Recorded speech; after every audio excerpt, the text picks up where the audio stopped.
శ్రీ గురుభ్యో నమః. ఓం శ్రీ గణాధిపతాయ నమః. ఏటీవీ ప్రేక్షకులకు శుభాభినందనలు.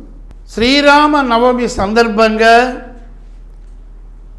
ఆదర్శ పురుషుడు, ధర్మ పరిపాలన దక్షుడు, పితృవాక్య పరిపాలకుడైనటువంటి శ్రీరాముని గాథలను సూక్ష్మంగా తెలుసుకుంటున్నాం.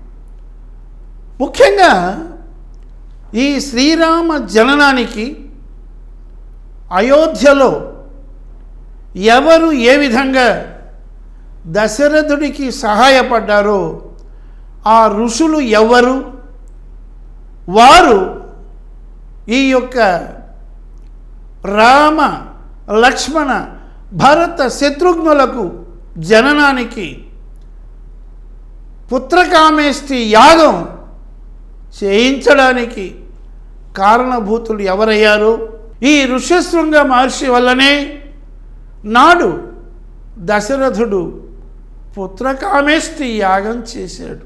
ఆ యొక్క యాగంలో వచ్చిన పాయసాన్ని ఈ ముగ్గురు కూడా కౌసల్య, సుమిత్ర, కైకేయులకు దశరథుడి ద్వారా పంచడం అయినది. కాబట్టి ఈ యాగానికి నిర్వహణ అయినటువంటి వాడు మొట్టమొదట ఋష్యశృంగుడు. వీరికి కుల గురువైనటువంటి వాడు వశిష్ఠుడు. ఈ వశిష్ఠుడి యొక్క జన్మ వృత్తాంతాన్ని మనం నాటి వేదకాలం నుంచి చెప్పుకుంటే ఈ వశిష్ఠుని వంశం నాడు త్రేతాయుగం నుంచి ద్వాపరయుగం వరకు ఎలా కొనసాగింది అని సూక్ష్మంగా ఒక్కసారి పరిశీలిస్తే, నాడు మహావిష్ణువు యొక్క ఆదేశానుసారం త్రేతాయుగం వాడైనటువంటి ఈ వశిష్ఠుడే అయోధ్య నగరంలో దశరథాత్మజుడికి గొప్పనైనటువంటి గురువుగా, పసిబాలుడుగా ఉన్న సమయంలో విశ్వామిత్రుడు దశరథుని వద్ద రావడం, ఆ యొక్క పసిబాలుడైనటువంటి రాముణ్ణి, లక్ష్మణులను తాను చేసేటువంటి యాగానికి, మారీచ సుబాహుల సంహారానికి కారణభూతుడైనటువంటి వాడు బ్రహ్మర్షి,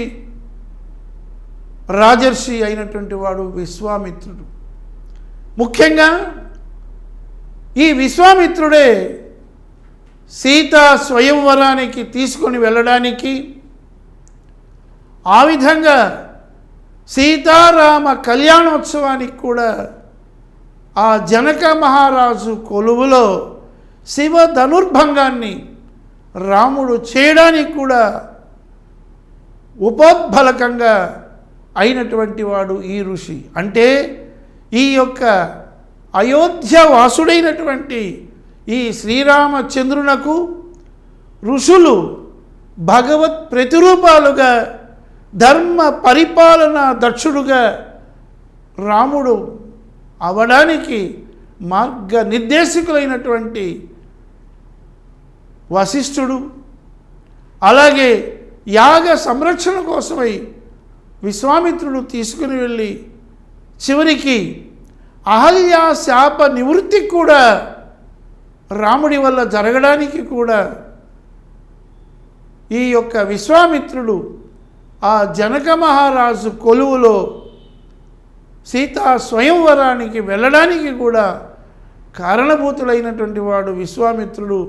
శ్రీరాముడు ప్రజాజన రక్షకుడుగా తాను ఎక్కడున్నా సరే జనులను రక్షించడమే తన పని. కాబట్టి అందుకే అన్నారు, రామరాజ్యము ధన్యము, రామరాజ్యము ధన్యము, రామనామ సుగుణపానము ఆనంద స్వర్గము, రామనామము ధన్యము, రామగానము ధన్యము, శివధనుర్భంగ నాథుడైన వాడే సీతా స్వయంవర కళ్యాణమున దేహమున విదేహమున దేహమున విదేహ రాజ్యమున ఆనందగరిమగా ఆనందముగా కొలువైన వాడు